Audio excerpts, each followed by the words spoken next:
Hey,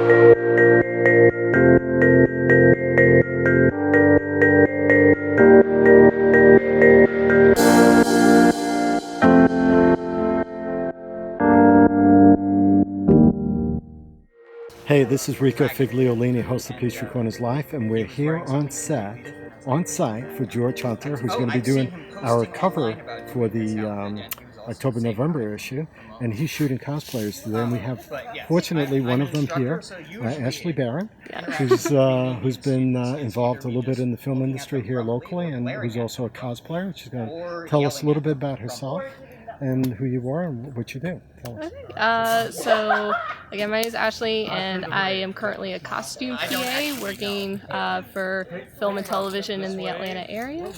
And when I'm not working, I work on cosplays.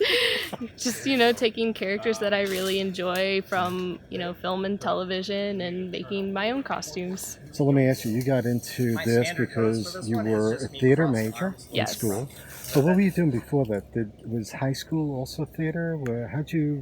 Is this like when you were a little kid and you wanted to do this? How'd that go? What's crazy is, of course, when I was 5 years old, I want to be an actress. I want to be famous like every other kid. But along the way, I found out that I liked biology, so I wanted to be a zoologist for the longest time.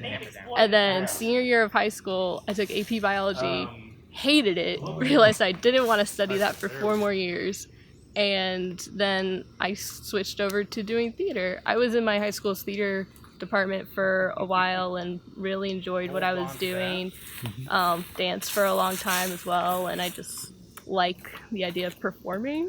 So I decided to just continue pursuing that, keep chasing that. Cool. So when you went to college, that's what you were doing, theater. Right. I was doing theater, and along the way, I found out that I liked doing costumes as well. And it's a nice balance of being able to be on stage and behind the scenes and, being a part of both worlds. So being a bit versatile to be able to either act maybe or get that costuming designing job or something. Mm-hmm.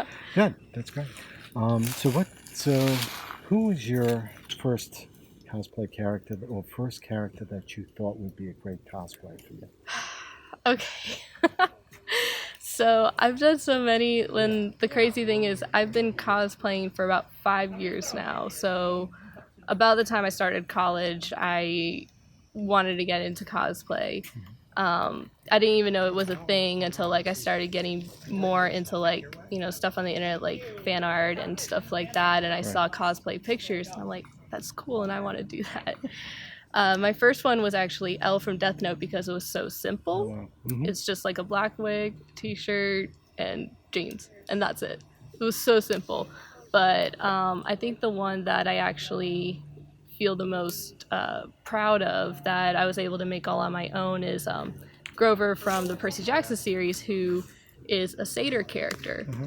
So I've never done it before, but I created the bottom half were goat legs because he's a satyr. He's half human, half goat. And I'm thinking, I don't know how the heck to do this. Did as much research as I could on the internet from people who have done it before.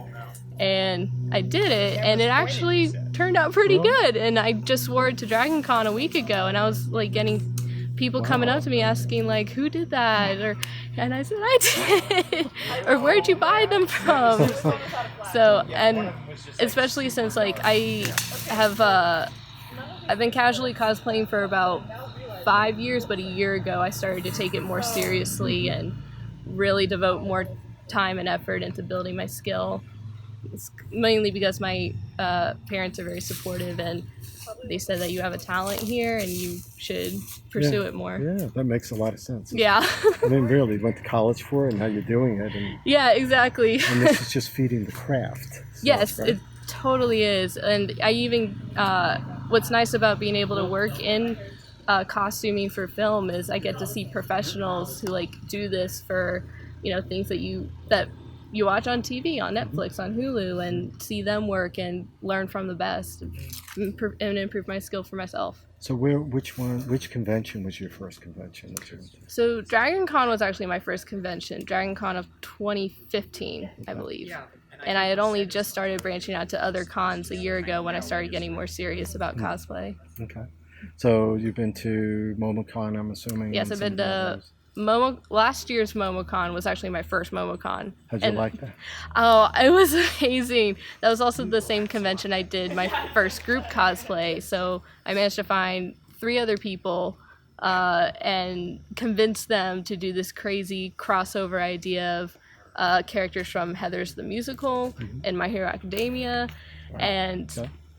I'm surprised that everyone was on board with it, and we got such a great response from everyone at the convention. It just made me want to do it more, you know. It's funny. Jonathan was telling us before that he's made a lot of new friends. It's a different world, actually, right? It's a little different because it's almost like film sets, right? It's like Yeah. a circus almost, in a nice way. Yes, no, it definitely does. Like everyone has like their own interests and their own like favorite fandoms that they like, and characters that they like. And I know like from an outsider's perspective, because like I'm really the only person in my family that does this, and when I try to explain what I like to do to them, sometimes it's like trying to explain a whole alien Yeah. world to them. But so we're very supportive of each other, and it's kind of a mentality of we got to stick together and help each other grow, because sometimes it feels like there's not many of us, or sometimes it feels like there's not as many people who really understand or appreciate what we do other than the people in the community. Yeah. It's not always true, but it feels like that sometimes. Well, it's tough. I mean, people understand sci-fi conventions, comic conventions, dressing up.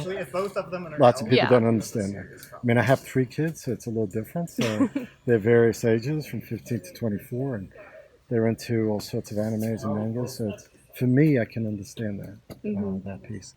Um, so who's your favorite character then that you'd like to do? I mean, who are you doing now today? For So example? today I am Midoriya from My Hero Academia, which is one of my favorite animes at the moment. I don't know if I necessarily have a favorite character that I like to cosplay, just because, like, when I cosplay, I like to sort of inhibit the personalities of like those characters, and that's why I usually do characters that I really admire and appreciate, so I can feel more like them. And uh, so I think Midoriya is one of my favorites, just because he's one of my favorite characters in like all of the things that I've seen. He's usually always positive, always friendly, always wanting to be the best. But I think after Dragon Con and doing Grover and having that be such a challenging cosplay and having the payoff be so great, I think he's kind of starting to become one of my new favorites. Oh, really? Yeah. That's funny. Yeah. Well, you've invested enough time, you almost feel that relationship is right there. Right? Yeah, I think the greatest thing is when you put so much work into an outfit and put so much work into a cosplay, and then you get to show it off at a convention, and people come up to you and say, "Wow, you did such a really good job," or "Wow, I like all the detailing you put in this." It just makes you feel a lot more appreciated. So you like other cosplayers where the work you may put into it, maybe they don't see the work, but you feel good about putting that work into that costume. Maybe part of that costume can't be seen, Right. but it makes you feel good, doesn't it? Yeah, I mean, it certainly does. Like any kind of compliment, it doesn't matter if they know like how much time or effort or money I put into an outfit. It's always just the appreciation, and even like people who just say like, "Wow, I love that you cosplayed this character. I never get to see this character cosplayed." Yeah, because it's also bringing that character to life for another person who really appreciates that person, and seeing them come to life is like a big deal. It's like seeing your favorite character at Disney World. Right. Yes. If they're allowed to talk, that would be good. Yes. Some of them. They might sound funny otherwise. But so you do a lot of photo shoots too. I mean, or is this like so? George Hunter is doing a photo shoot here, and you guys just showed up because he asked, "I'm doing it." And you guys come. Do you do lots of that? Do you do also paid photography? I try to do photo shoots when I can. Just because I work in the film industry, it's really busy. Like my normal schedule is 60-hour weeks, and so it's hard to balance that and social life and cosplay life. But I do when I can, and it's also because I haven't really taken cosplay more seriously since the past year. George was actually the first person I reached out to do my first like professional photo shoot rather than just taking pictures with my friends, you know. Sure. So, and that was back in March. He was the first person to do a professional photo shoot with me, and it was so much fun. Yeah, I would think. George, Yeah. from what I understand, I've only met George just recently, but I've seen his photography. I followed him. And he's some really good pieces. No, it was great. And like, considering it was my first time, I was really apprehensive, really nervous. I don't really like do photo shoots or model or stuff like that, but well, if you can be an actress at some point, taking it. Yeah, no. I mean, no, like, I get it. Yeah. No, that's fine. That's the way that works. Yeah. So what do you want to? Okay, so you graduated. You're doing. I mean, this is a good industry for you. I mean, you like being in the industry. You like being in movies and working on sets and TV and stuff. Yeah. I like where I am, and I like doing what I do. I think after I'm done with the current show that I'm on, I might want to change of pace for a minute just because the hours are so long. Yeah. Are you doing 10-hour or 12-hour days? It's 12-hour days, 5 days a week. So like State of Georgia, love it. Yeah. So, it's something that I'll always keep my toes in, always like, do it every now and then. But I think I'm going to try to slow things down, probably focus on more creative things that I like doing cosplay or getting back into acting and things like that. Cool. Is there a job that you would, if there was a job that you'd want, is there something that you would? I mean, my dream job would actually to just be like a writer for, like script writing or novel writing or both or anime writing. Like, I don't want to go too far off on a tangent, but I have written lots of scripts. I do independent films with my friends on the weekends when we can get together. I went to the Georgia Film Academy, so I know a lot of people who still work in film, who we all get together to film each other's scripts when we can. Nice. And then I also do like to write narratives, so I currently have a novel that I'm editing, gonna set off to an editor and hopefully get published. Good for you. I hope. Is it like real life, slice of life? Is it sci-fi, fancy? Or? It's like kind of steampunk fantasy. Okay. Like takes place in modern day. Okay. Kind of thing, Okay. Creative, you have to be all over the place. That's good. I feel like I'm all over the place, I feel like I got my hands in a lot of kitchens, but You're young enough. It's a path that you're going on, so that's true. It's an adventure. That's very true. Excellent. So, Ashley, I appreciate you talking to us. Yes, thank you for having me. Are you going to be off at AWA also? I will be at AWA. All right, Nate. All right. It was a pleasure speaking to Ashley Behrend. Thank you very much. Thank you.